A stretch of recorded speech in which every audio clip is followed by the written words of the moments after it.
السلام علیکم ورحمۃ اللہ تعالی وبرکاتہ۔ نحمده ونصلی ونسلم علی رسولہ الکریم، اما بعد فاعوذ باللہ من الشیطان الرجیم، بسم اللہ الرحمن الرحیم۔ ان اللہ وملائکتہ یصلون علی النبی یا ایہا الذین آمنوا صلوا علیہ وسلموا تسلیما۔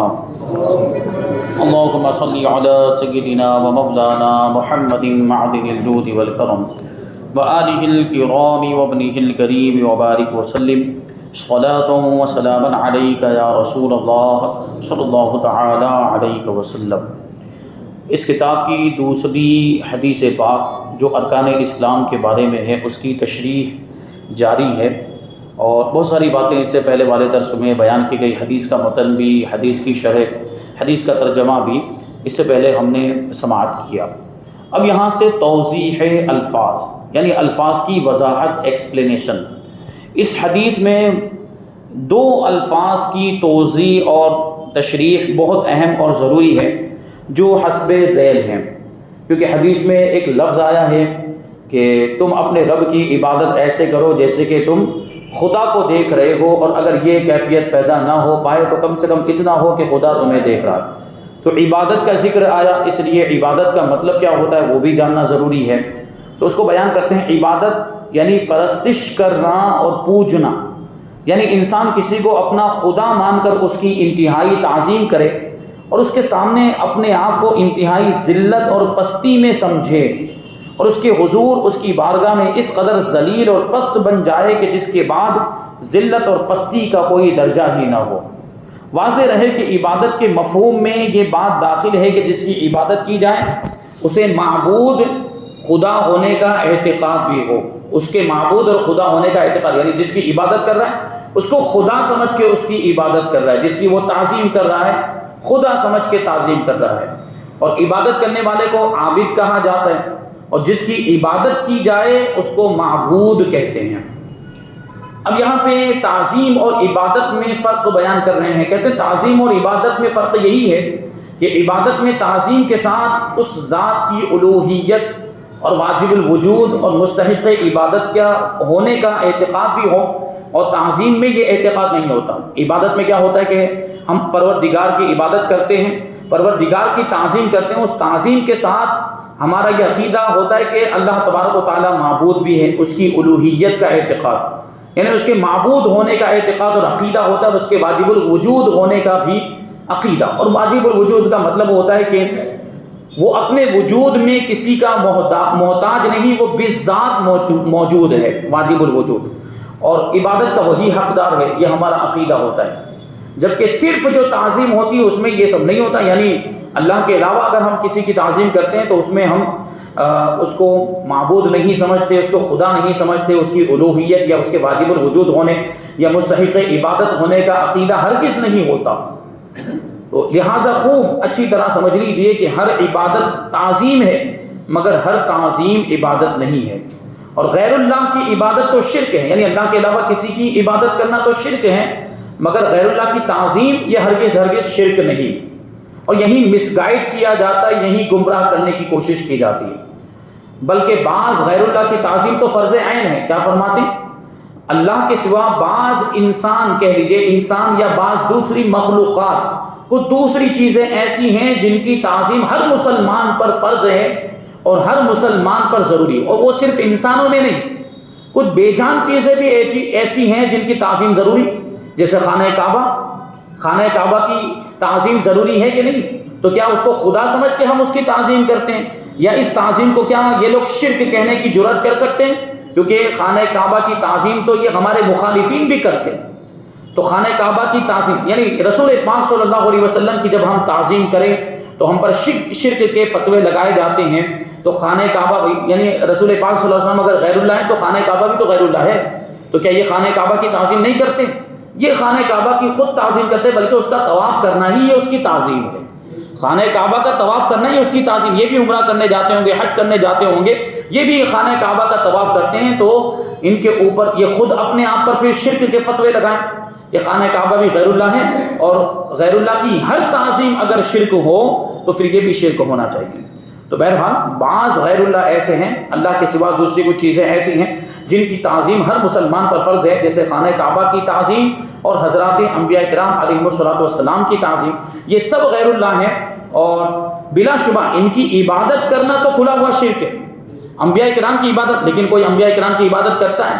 یعنی سنی مسلمانوں کی ہم بات کر رہے ہیں، تو ان کا ہرگز یہ عقیدہ نہیں ہوتا، مگر ان کی تعظیم یعنی انبیاء کرام کی تعظیم لازم الایمان اور فرض عین ہے، ہمارے ایمان کا حصہ ہے۔ جو لوگ عبادت اور تعظیم کے اس فرق سے ناواقف ہیں، وہ کسی غیر اللہ کی تعظیم کرتے ہوئے دیکھ کر جھٹ سے شرک کا فتویٰ لگا دیتے ہیں۔ ہمیشہ یاد رکھیے کہ غیر اللہ کی تعظیم شرک اور عبادت اسی وقت قرار دی جائے گی جب کسی کو خدا سمجھ کر اس کی تعظیم کی جائے۔ اور یقیناً ہم جو غیر اللہ کی تعظیم کرتے ہیں، یعنی انبیاء اور اولیاء ان کی جو ہم تعظیم کرتے ہیں، اللہ کے محبوب بندوں کی ہم جو تعظیم کرتے ہیں، تو خدا سمجھ کر ان کی تعظیم نہیں کرتے، بلکہ خدا کا محبوب اور مقبول بندہ سمجھ کر ان کی تعظیم کرتے ہیں، اور اس اعتبار سے وہ قابل تعظیم بھی ہیں۔ اللہ کے نیک بندے، مقبول بندے ہونے کی وجہ سے انبیاء کرام تو چونکہ ان کا تو اللہ تبارک و تعالیٰ نے خود انتخاب فرمایا نبوت کے منصب کے لیے، تو وہ تو کتنے زیادہ اللہ تبارک و تعالیٰ کے محبوب بندے، منتخب بندے ہیں، تو اس اعتبار سے وہ قابل تعظیم ہوئے۔ انہوں نے نبوت کا فریضہ انجام دیا، اللہ کا پیغام لوگوں تک پہنچایا، اور اللہ کے ولی چونکہ ہمیشہ اللہ کی اطاعت کرتے ہیں اور پوری زندگی اللہ کی اطاعت و فرما برداری میں گزارتے ہیں، اس اعتبار سے وہ بھی اللہ کے مقبول اور پسندیدہ بندے، تو وہ بھی قابل تعظیم ہیں۔ تو ہم جو غیر اللہ کی تعظیم کرتے ہیں تو ہرگز خدا سمجھ کر ان کی تعظیم نہیں کرتے۔ تو اس کے علاوہ غیر اللہ کی تعظیم کی جتنی بھی صورتیں ہیں، یعنی خدا سمجھ کر جو تعظیم کی جائے وہ تو شرک ہے، لیکن اس کے علاوہ غیر اللہ کی تعظیم کی جتنی بھی صورتیں ہیں وہ کوئی بھی ہرگز شرک نہیں کہی جا سکتی ہیں۔ اب شرک کا مطلب بھی بتا دیتے کہ بار بار یہ لفظ آتا ہے، بار بار لوگ بولتے رہتے ہیں، تو شرک کا مطلب بھی ہمیں جاننا، اس کا مطلب، اس کا معنی کیا ہوتا ہے اور اس کا ترجمہ کیا ہوتا ہے، اس کو جاننا ضروری ہے۔ کہتے ہیں شرک کا معنی یہ ہے کہ اللہ کے سوا کسی دوسرے کو خدا ماننا، یا عبادت کے لائق سمجھنا، یا اللہ کی طرح کسی کو واجب الوجود ماننا، یعنی اللہ تبارک و تعالیٰ کی ذات ہی وہ اکیلی ذات ہے جو خود سے موجود ہے، بالذات موجود ہے، وہ اپنے وجود میں کسی کا محتاج نہیں۔ اس کے علاوہ جتنی بھی مخلوقات ہیں وہ سب اپنے وجود میں خود پروردگار کی محتاج، ہم بھی پروردگار کے محتاج ہیں، ساری مخلوقات، پوری کائنات اپنے وجود میں اللہ تبارک و تعالیٰ کی محتاج، کیونکہ اللہ تبارک و تعالیٰ نے ہی ان ساری چیزوں کو بلکہ پوری کائنات کو وجود بخشا ہے۔ تو یہ اپنے وجود میں یہ ساری کائنات اور کائنات کی ساری چیزیں اللہ تبارک و تعالیٰ کی محتاج ہوئی، جبکہ پروردگار کی شان یہ ہے کہ وہ کسی کا محتاج نہیں ہے، وہ واجب الوجود ہے۔ تو اللہ کے سوا کسی کو واجب الوجود ماننا یہ بھی شرک ہے، یا عبادت کے لائق سمجھنا یہ بھی شرک ہے، یا خدا کی صفات خاصہ میں کسی کو شریک ٹھہرانا، یعنی اللہ تبارک و تعالیٰ کی کچھ صفتیں ایسی ہیں جو اس کے ساتھ ہی خاص ہیں، جیسے رحمان کی صفت یہ اللہ تبارک و تعالیٰ کے ساتھ خاص ہے، یہ کسی اور کے لیے نہیں ہو سکتی، لہٰذا ایسی کوئی صفت جو پروردگار کے ساتھ خاص ہو اس کو کسی اور کے لیے ثابت کرنا، کسی مخلوق کے لیے ثابت کرنا یہ شرک ہوگا۔ حضرت شیخ عبدالحق محدث دہلوی قدس سرہ نے اشیاۃ اللمعات جلد 1 صفحہ 61 پر تحریر فرمایا ہے کہ شرک 3 طرح کا ہوتا ہے۔ ایک یہ کہ اللہ کی طرح کسی کو واجب الوجود مانے، دوسرا یہ کہ اللہ کے سوا کسی کو خالق مانے، یعنی پوری کائنات کا پیدا کرنے والا مانے، یہ بھی شرک ہے، اور تیسرا یہ کہ اللہ کے سوا کسی دوسرے کی عبادت کرے یا اس کو عبادت کے لائق سمجھے۔ تو یہ شیخ عبدالحق نے لکھا ہے۔ اب حدیث کی شرح بیان کرتے ہیں، اس کی وضاحت۔ یہ حدیث مختصر ہے، یہی حدیث دوسری سندوں کے ساتھ مفصل بھی آئی، تفسیر کے ساتھ بھی آئی ہے، جن میں آسمانی کتابوں کا بھی ذکر ہے، تقدیر کا بھی ذکر ہے، اور حج کا بھی ذکر آیا ہے۔ بہرحال اس حدیث میں جن چیزوں کا تذکرہ آیا ہے ہم اس پر کچھ تفصیل کے ساتھ روشنی ڈالتے ہیں۔ حدیث کا مطلب بالکل واضح اور ظاہر ہے کہ ایک دن حضور اکرم صلی اللہ علیہ وسلم لوگوں کی ملاقات کی غرض سے بجائے مکان کے میدان کی کھلی فضا میں تشریف فرما تھے، یعنی مکان سے باہر تشریف لائے ہوئے تھے کھلے میدان میں، یعنی حضور پاک صلی اللہ علیہ وسلم کا دربار عام لگا ہوا تھا اور صحابہ کرام بارگاہ رسالت میں حاضر تھے کہ اتنے میں حضرت جبرائیل امین علیہ السلام ایک آدمی کی شکل میں رونق افروز ہوئے، یعنی ایک انسان کی شکل میں رونق افروز ہوئے، اور یہ بھی بات یاد رکھیں کہ صحابہ کرام نے بھی حضرت جبرائیل امین کو حضور کی بارگاہ میں آتے ہوئے دیکھا ہے، لیکن صحابہ کرام نے جو دیکھا تو وہ انسان کی شکل میں ہی دیکھا، اور حضور پاک صلی اللہ علیہ وسلم نے حضرت جبرائیل امین علیہ السلام کو ان کی اصل شکل میں بھی دیکھا ہے۔ 3 مرتبہ کے بارے میں بیان کیا جاتا ہے کہ حضور پاک صلی اللہ علیہ وسلم نے حضرت جبرائیل امین علیہ السلام کو 3 مرتبہ ان کی اصلی شکل و صورت میں دیکھا، جو فرشتے والی ان کی شکل و صورت ہے۔ بہرحال یہ جو موقع تھا، اس پر یہاں پر حضرت جبرائیل امین انسان کی شکل میں آئے اور حضور پاک صلی اللہ علیہ وسلم سے یہ سوال کیا کہ ایمان کیا چیز ہے؟ تو حضور پاک صلی اللہ علیہ وسلم نے جواب میں ارشاد فرمایا کہ ایمان یہ ہے کہ تم اللہ اور اس کے فرشتوں، اس کی ملاقات اور اس کے رسولوں کو صدق دل سے مان لو، سچے دل سے مان لو، اور مرنے کے بعد جی اٹھنے یعنی زندہ کیے جانے اور قیامت قائم ہونے پر بھی سچے دل سے یقین رکھو۔ اس کے بعد حضرت جبرائیل امین نے دوسرا سوال کیا کہ اسلام کیا ہے؟ تو حضور صلی اللہ علیہ وسلم نے فرمایا کہ اسلام یہ ہے کہ تم اللہ کی عبادت کرو اور شرک نہ کرو اور نماز قائم کرو، زکوٰۃ دیتے رہو اور رمضان کے روزے رکھو۔ پھر حضرت جبرائیل امین نے تیسرا سوال یہ پوچھا کہ احسان کیا ہے؟ تو حضور نے جواب دیا کہ عبادت میں احسان یعنی اچھائی یہ ہے کہ تم خدا کی عبادت اس طرح توجہ اور اخلاص کے ساتھ کرو، یعنی دل لگا کر کرو، گویا کہ تم خدا کو دیکھ رہے ہو، اور اگر اتنی توجہ اور حضور قلب یعنی ایسا خشوع و خضوع تم کو حاصل نہ ہو سکے، یہ کیفیت پیدا نہ ہو سکے، تو کم سے کم یہی دھیان رکھو اور یہ کیفیت پیدا کرنے کی کوشش کرو کہ خدا تمہیں دیکھ رہا ہے۔ پھر حضرت جبرائیل نے چوتھا سوال پوچھا کہ قیامت کب آئے گی؟ تو حضور صلی اللہ علیہ وسلم نے جواب میں یہ فرمایا کہ اس بات کو میں تم سے زیادہ نہیں جانتا، اور اس کی وضاحت پہلے کی جا چکی ہے۔ مطلب یہ ہے کہ حضرت جبرائیل قیامت کے بارے میں جتنا جانتے ہیں حضور پاک صلی اللہ علیہ وسلم بھی اتنا ہی جانتے ہیں، اور حضرت جبرائیل کو بھی قیامت کا علم عطا کیا گیا اور حضور پاک صلی اللہ علیہ وسلم کو بھی قیامت کا علم عطا کیا گیا۔ تو فرماتے ہیں کہ اس کے بارے میں تم سے زیادہ نہیں جانتا، بلکہ اس کے بارے میں جتنا تم کو علم ہے اتنا ہی مجھ کو بھی علم ہے۔ پھر حضور صلی اللہ علیہ وسلم نے حضرت جبرائیل کے سامنے قیامت کی نشانیوں میں سے 2 نشانیوں کا ذکر فرمایا۔ پہلی یہ کہ لونڈی اپنے آقا کو جنے گی، دوسری یہ کہ کالے کلوٹے اونٹوں کے چرواہے اونچی اونچی بلڈنگوں میں اور محلوں میں فخر اور تکبر کریں گے۔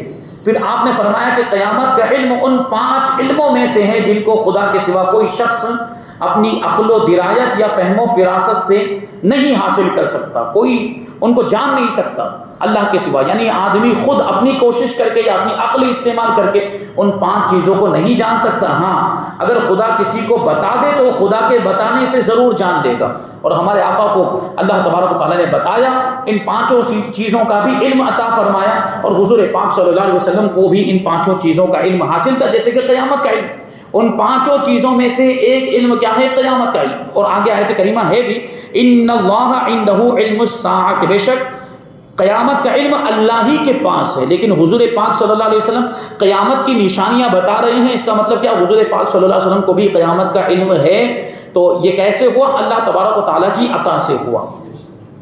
وہ آیت کریمہ پوری ہم تلاوت کرتے ہیں، ان اللہ عندہ علم الساعۃ وینزل الغیث وَيَعْلَمُ مَا فِي الْأَرْحَامِ وَمَا تَدْرِي نَفْسٌ مَاذَا تَكْسِبُ غَدًا وَمَا تَدْرِي نَفْسٌ بِأَيِّ أَرْضٍ تَمُوتُ إِنَّ اللَّهَ عَلِيمٌ خَبِيرٌ، یعنی اللہ ہی کے پاس قیامت کا علم ہے، وہی بارش اتارتا ہے، وہی بچے دانیوں میں جو کچھ ہے اس کو جانتا ہے، یعنی لڑکا ہے یا لڑکی ہے، اور کوئی نہیں جانتا کہ وہ کل کیا کرے گا، اور کوئی نہیں جانتا کہ وہ کس زمین میں مرے گا۔ بے شک اللہ تبارک و تعالیٰ جاننے والا اور خبر دینے والا ہے۔ تو یہ اللہ تبارک و تعالیٰ کی شان، اور یہ ان چیزوں کو علوم خمسہ یا اشیاء خمسہ کہا جاتا ہے، اور یہ چیزیں دوسرے اسباب اور ذرائع کے ذریعے سے بھی معلوم ہو سکتی ہیں، جیسے آج کل کے زمانے میں مشینری کے ذریعے ماں کے پیٹ میں کیا ہے وہ ساری چیزیں معلوم ہو جاتی ہیں، تو وہ اس آیت کریمہ کے خلاف نہیں ہے، کیونکہ اس آیت کریمہ کا مطلب یہ ہے کہ بغیر اسباب کو اختیار کے وہ آدمی اپنی عقل سے ان ساری چیزوں کا علم حاصل نہیں کر سکتا، کوئی سبب ہوگا، کوئی ذریعہ ہوگا جس کے ذریعے سے ہی حاصل ہوگا یہ علم، اور اللہ تبارک و تعالیٰ نے ہمارے نبی کو خود ان ساری چیزوں کا علم عطا فرما دیا ہے۔ تو مشینری سے جو یہ چیزیں جان لی جاتی کہ ماں کے پیٹ میں بچہ ہے، لڑکا ہے یا لڑکی ہے، وہ معلوم ہو جاتا ہے، تو یہ اس آیت کریمہ کے خلاف نہیں ہے، بلکہ مشینری ذریعہ بنتی ہیں ان کی معلومات کا۔ اس کے بعد حضرت جبرائیل مجلس سے اٹھ کر چلے گئے۔ پھر حضور صلی اللہ علیہ وسلم نے صحابہ کرام کو حکم دیا کہ اس آدمی کو واپس بلا کر لاؤ، مگر جب صحابہ کرام ان کو تلاش کرنے کے لیے نکلے تو انہیں دور دور تک کوئی بھی آدمی نظر نہیں آیا۔ اس کے بعد حضور صلی اللہ علیہ وسلم نے صحابہ سے یہ فرمایا کہ یہ آدمی حضرت جبرائیل علیہ السلام تھے اور اس لیے آئے تھے کہ تم کو تمہارے دین کی باتیں سکھائیں۔ حدیث مذکور میں خاص طور پر 4 چیزوں کا ذکر ہے۔ پہلے نمبر پر ایمان، دوسرے نمبر پر اسلام، تیسرے نمبر پر احسان اور چوتھے نمبر پر قیامت۔ اب ان چاروں چیزوں کے بارے میں کچھ تفصیل بیان کرتے ہیں۔ پہلے نمبر پر ایمان۔ ایمان کا معنی تصدیق کرنا، یعنی سچے دل سے مان لینا ہے۔ اس حدیث میں 5 چیزوں پر ایمان لانے کا ذکر ہے: اللہ پر، فرشتوں پر، اللہ کی ملاقات پر یعنی مرنے کے بعد جو اللہ سے ملاقات ہوگی، رسولوں پر اور موت کے بعد دوبارہ زندہ کیے جانے پر۔ تو اب ان 5 کی تفصیل بیان کریں گے۔ سب سے پہلے اللہ پر ایمان لانا۔ اللہ پر ایمان لانے کا مطلب یہ ہے کہ اللہ تعالیٰ کو موجود مانے، واجب الوجود مانے اور واحد حقیقی مانے۔ واحد حقیقی کا مطلب کیا ہوتا ہے کہ وہ حقیقت کے اعتبار سے ایک۔ کبھی کیسا ہوتا ہے کہ کسی دوسری چیز کی طرف نسبت کرتے ہوئے ایک ہوتا ہے، یا کبھی کبھی واحد مجموعی ہوتا ہے، جیسے کہ ہم کسی چیز کے مجموعے کے وہ ایک کہہ دیتے ہیں، ایک جماعت، ایک گروہ، ایک گروپ۔ وہ مراد نہیں، یہاں پر واحد حقیقی مراد ہے، یعنی جس کے جیسا دوسرا کوئی ہو ہی نہیں سکتا۔ واحد حقیقی یعنی اکیلا۔ وحدہ لا شریک لہ مانے، یعنی اس کا کوئی شریک نہیں، وہ تنہا ہے، اور خالق کائنات مانتے ہوئے اس کی تمام صفات، مثلا حیات یعنی زندہ ہونا، علم، قدرت، ارادہ، کلام فرمانا، سماع، بصر، سننا دیکھنا۔ اللہ تبارک و تعالیٰ کا سننا دیکھنا ہمارے جیسا نہیں ہے، وہ بے مثل و بے مثال ہے۔ تکوین یعنی پوری کائنات کو وجود بخشنا، اس کو صدق دل سے مان کر اس پر یقین کامل رکھا جائے اور اس کو ہر عیب اور ہر نقص سے، ہر برائی سے پاک مانتے ہوئے اس کی ہر صفت کمال کے ساتھ متصف مانا جائے، یعنی اللہ تبارک و تعالیٰ کے اندر ساری خوبیاں پائی جاتی، سارے کمالات پائے جاتے ہیں، کوئی برائی اس کی ذات میں نہیں اور کوئی نقص نہیں ہے، ہر برائی سے پروردگار پاک ہے، ہر عیب سے، ہر کمی سے اللہ تبارک و تعالیٰ پاک ہے، کیونکہ جو خدا ہوتا ہے وہ ساری برائیوں سے پاک ہوتا ہے، اور جس میں کوئی برائی ہو، جس میں کوئی عیب ہو، وہ خدا ہو ہی نہیں سکتا ہے۔ تو یہ ہمارے پروردگار کی شان۔ آگے فرماتے ہیں کہ فرشتوں پر ایمان لانا۔ فرشتوں پر ایمان لانے سے مراد یہ ہے کہ صدق دل سے یہ مان لیا جائے کہ فرشتے اللہ تعالیٰ کی ایک نوری مخلوق ہے۔ نوری مخلوق ہونے کا مطلب یہ کہ اللہ تبارک و تعالیٰ نے ان کو نور سے پیدا کیا ہے، اور وہ اس کے محترم بندے ہیں، قابل احترام بندے ہیں فرشتے، جن میں گناہوں کا مادہ ہی نہیں۔ فرشتوں کے اندر گناہوں کا مادہ ہی نہیں، وہ گناہ کر ہی نہیں سکتے، وہ ہر چھوٹے بڑے گناہوں سے معصوم اور پاک ہیں۔ نہ وہ عورت ہیں، نہ وہ مرد ہیں، نہ وہ کھاتے ہیں، نہ پیتے ہیں، بس اللہ تبارک و تعالیٰ کی بندگی ہی ان کی زندگی ہے۔ قرآن پاک میں اللہ تبارک و تعالیٰ نے فرشتوں کی یہ صفت یوں بیان فرمائی ہے کہ لا یعصون اللہ ما امرہم ویفعلون ما یؤمرون، یعنی وہ کبھی بھی اور کسی بھی کام میں اور کسی بھی حال میں اللہ تبارک و تعالیٰ کی کوئی بھی نافرمانی نہیں کرتے ہیں، بلکہ اللہ تبارک و تعالیٰ جو کچھ بھی انہیں حکم دیتا ہے وہی کرتے ہیں۔ کوئی فرشتہ وحی لاتا ہے، کوئی پانی برساتا ہے، کوئی انسانوں کے اعمال کی نگہبانی کرتا ہے اور کوئی انسانوں کی حفاظت کرتا ہے، کوئی مومنین کے لیے رحمت اور مغفرت کی دعائیں کرتا ہے۔ غرض جس کو خدا نے جس کام میں لگا دیا وہ وہی کرتا ہے، اور سب خدا کی عبادت و اطاعت میں مصروف عمل ہیں۔ واضح رہے کہ فرشتوں کے وجود کا انکار کرنا یا ان پر کوئی عیب لگانا یا ان کی توہین کرنا کفر ہے۔ فرشتے یہ اللہ تبارک و تعالیٰ کی قابل احترام مخلوق ہیں، ان کی تعظیم لازم اور ضروری ہے۔ اب لقائے الہی پر ایمان یعنی اللہ کی ملاقات پر ایمان۔ اللہ کی ملاقات پر ایمان کا مطلب یہ ہے کہ مرنے کے بعد حشر و نشر، یعنی مرنے کے بعد دوبارہ زندہ کیے جائیں گے اور میدان محشر میں جمع کیے جائیں گے، اور قیامت میں اللہ تبارک و تعالیٰ کے حضور عاجزی، حاضری اللہ کی بارگاہ میں، اور اپنے اعمال کی پیشی اور جواب دہی اور جنت و دوزخ وغیرہ پر دل سے اعتقاد رکھنا، ان ساری چیزوں کو ماننا کہ مرنے کے بعد دوبارہ زندہ کیے جائیں گے، اللہ کی بارگاہ میں حاضر ہوں گے، اعمال پیش کیے جائیں گے، اچھے برے اعمال کا وہ تولا جائے گا، اس کا وزن کیا جائے گا، اور اگر نیکیاں زیادہ ہوگی تو جنت میں جائیں گے، برائیاں زیادہ ہوگی تو جہنم میں جائیں گے۔ بہرحال مومن ہیں تو اگرچہ گناہوں کی سزا بھگتنے کے لیے جتنی وہ سزا کا وقت ہوگا مقرر، اتنی دیر تک ایمان والا جہنم میں رہے گا، لیکن آخر کار ایمان کی برکت سے وہ جہنم سے نکالا جائے گا اور جنت میں داخل کیا جائے گا. اور حضور پاک صلی اللہ علیہ وسلم کی امت کے تو کچھ لوگ ایسے ہوں گے جو بے حساب جنت میں پہنچ جائیں گے, ان کا حساب و کتاب ہی نہیں ہوگا, وہ اتنے بڑے مرتبے پر فائز ہوں گے. اور کچھ ایسے ہوں گے جو گنہگار ہوں گے, لیکن اللہ کے رسول صلی اللہ علیہ وسلم ان کی شفاعت فرمائیں گے, ان کو جہنم میں جانے ہی نہیں دیں گے, جہنم میں جانے سے پہلے جنت میں پہنچا دیں گے. اور کچھ بندے ایسے ہوں گے, اس امت کی بات کر رہے ہیں ہم, کچھ حضور پاک صلی اللہ علیہ وسلم کے امتی ایسے ہوں گے جو گناہوں کی وجہ سے جہنم میں پہنچ چکے ہوں گے, ابھی ان کی سزا باقی ہوگی کہ حضور پاک صلی اللہ علیہ وسلم ان کو نکال کر ان کی سزا معاف کروا کر جنت میں پہنچا دیں گے. یہ ہمارے آقا کی شان ہے. تو یہ سب چیزیں یہ ہمارے ایمان کا حصہ ہے. اعمال پیش کیے جائیں گے, اعمال کا جواب دینا پڑے گا, اور جنت و دوزخ کو بھی ماننا اور ان پر بھی ایمان رکھنا یہ ضروری ہے, اور اس کا اعتقاد رکھنا بھی لازم ہے.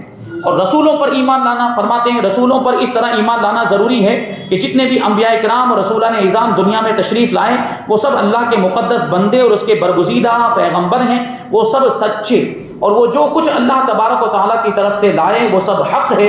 اور ان سب نبیوں اور رسولوں نے اپنے فرائض نبوت کو کما حقہ ادا کر دیا, یعنی اللہ تبارک و تعالیٰ نے ان کو جو ذمہ داری عطا فرمائی تھی اس ذمہ داری کو انہوں نے پورا کر دیا, اس میں انہوں نے کوئی کوتاہی نہیں کی. واضح رہے کہ کسی نبی یا رسول کا انکار کرنا یا کسی نبی اور رسول کی ادنا سی توہین و تنقیص یا ان کی شان میں تھوڑی سی بھی گستاخی اور بے ادبی یا ان کی کتابوں کا انکار کرنا, آسمانی کتابیں جو انبیاء کرام کو اللہ نے عطا فرمائی, یا ان کی شریعتوں کی کسی ایک حکم کا انکار کر دینا, یا ان کی کسی ایک سنت کی تحقیر کرنا, یعنی انبیاء کرام کی کسی ایک سنت کو حقیر جاننا یہ کفر ہے. اسی طرح کسی غیر نبی کو نبی ماننا بھی کفر ہے. حضرت آدم علیہ السلام سے دے کر ہمارے آقا حضور خاتم النبیین صلی اللہ علیہ وسلم تک ہر نبی اور رسول کی تعظیم و تکریم فرض عین اور واجب الایمان ہے, ہر مسلمان پر لازم ہے, بلکہ تمام فرائض کی اصل اور جان یہی ہے.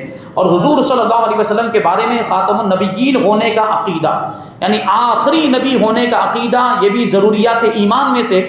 جو حضور پاک صلی اللہ علیہ وسلم کو آخری نبی نہیں مانے وہ کافر ہیں, مرتد ہیں, اس کا اسلام سے کوئی تعلق نہیں ہے. تو یہ ضروریات دین میں سے حضور کا خاتم النبیین ہونا. جو حضور صلی اللہ علیہ وسلم کے بعد کسی نبی کا وجود مانے یا کسی نبی کا آنا جائز اور ممکن ٹھہرائے وہ کافر ہے. تو یہاں پر یہ ایمان کے تعلق سے گفتگو ہو گئی. اور اب جو حدیث میں جو دوسرا لفظ آیا تھا وہ تھا اسلام. اسلام کا مطلب کیا ہوتا ہے, پھر احسان کا مطلب کیا ہوتا ہے, اور انشاءاللہ قیامت کے تعلق سے بھی کچھ تفصیل شامل کریں گے, قیامت کی نشانیاں بھی بیان کریں گے.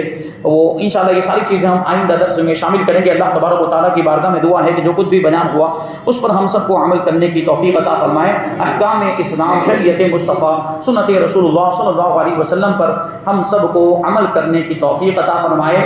وما علینا الا البلاغ.